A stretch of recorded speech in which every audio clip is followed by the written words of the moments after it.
आपके आशीर्वाद से बहुत ही अनुभव रहा है। जब जिस समय 2000 में जो कि साइन हुआ 2005 में, उस समय कंपनी ने एमजीबी दिया था 25 कि फिर यही जनाब को मौका मिला था बैठने का। ये तो हमारा प्रबंधन और हमारा जो उच्च नेतृत्व है उसकी देन है कि आप जिस भी जगह पे पहुंचे 13% एमजीबी में आप आए हैं, ये हमारे अध्यक्ष महोदय या हमारा जो वरिष्ठ नेतृत्व है उसका योगदान है। ये तो अगर उनको मौका मिलता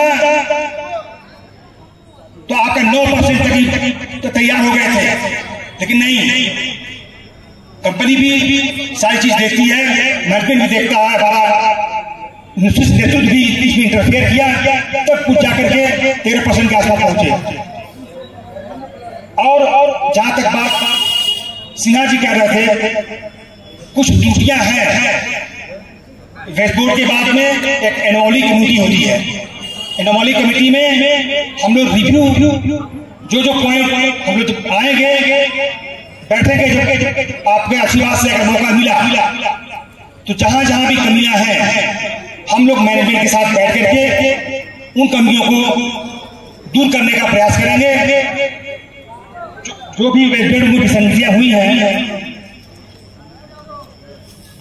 उसको हम लोग बात करेंगे। मैं अपने हम खवासदार हमारी टीम के लोग बैठ करके आपस में तय किए, हम उनकी बात नहीं करेंगे।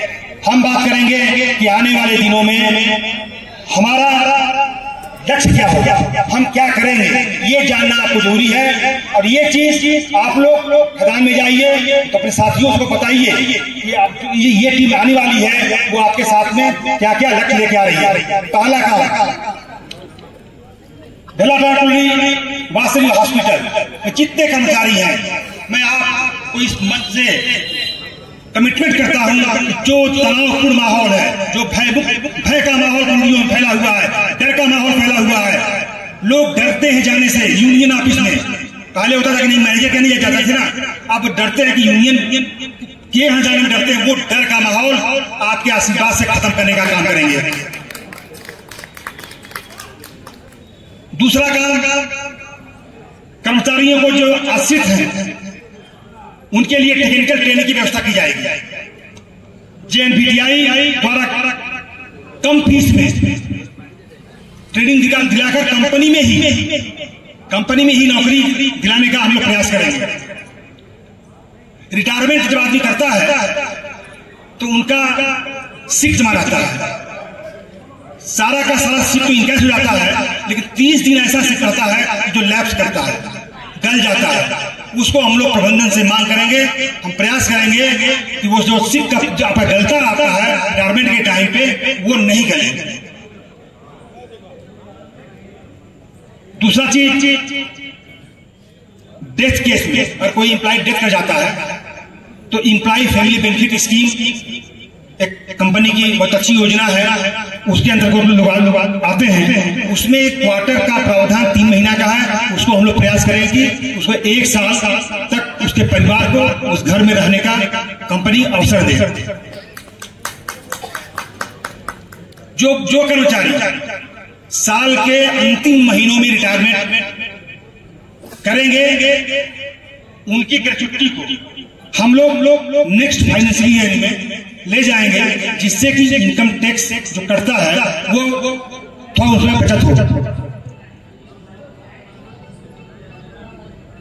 हॉस्पिटल की बात कर रहे थे भाई साहब, रिटायरमेंट कर्मचारियों का प्रॉब्लम हो रहा है। हम लोग अगर मौका आपके आसपास मिलता है, बैठ करके जितने मेरे रिटायर्ड ये आईएएस लिए हैं उनके लिए कैसे बेहतर उनका किया जाए कि उनको ओपीडी या बहुत नहीं चलाते हैं उसको किस तरह से दूर कर सकते हैं, उसका निदान करने का हमारी टीम पूरा प्रयास करेगी। आपको असुविधा नहीं हो। और जो एसएस ले चुके हैं, जो उनका खाम हर महीने जाके लेना पड़ता काउंटर से, उसको हम लोग प्रयास कर रहे हैं कि सबका मेल आईडी कंपनी को हम लोग देंगे और उनके मेल आईडी पे उनका इन्वेलप हर महीने का चला जाए, इसकी व्यवस्था कराने का हम प्रयास करेंगे।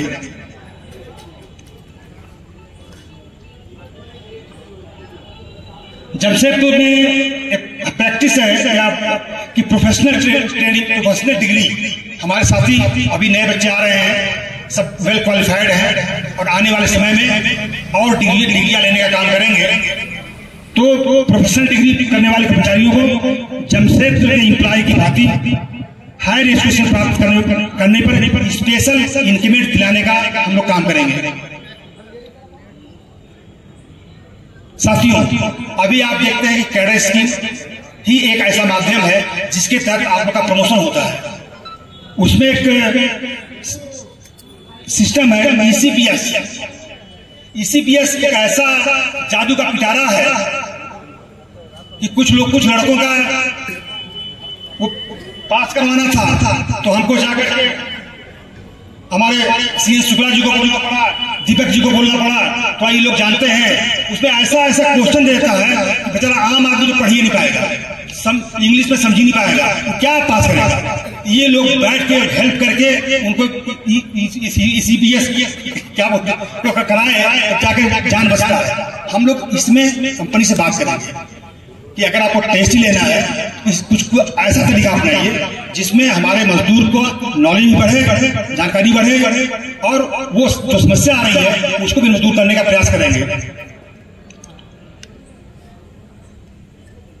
माइनिंग सुपरवाइजर हम भाई साहब ने एक पॉइंट रखा था, उसमें मैं आपका ध्यान आकृष्ट करना चाहूंगा कि जो पोजिशनल अलाउंस मिलता है हमारे माइनिंग साथियों को, हम प्रयास करेंगे कि हमारे इंजीनियरिंग डिपार्टमेंट के जितने सुपरवाइजर हैं उसमें भी इनको कवर किया जाए। इसके लिए हम कंपनी से बात करेंगे और पूरा प्रयास रहेगा कि आपको ये सुविधा आने वाले दिनों में मिले। अभी आप लोग जानते हैं कि जब आदमी रिटायर करता है, जब गांव से आता है, दूर दराज से आता है, व्यवस्था है नाम की रह गई व्यवस्था, जो कहीं पर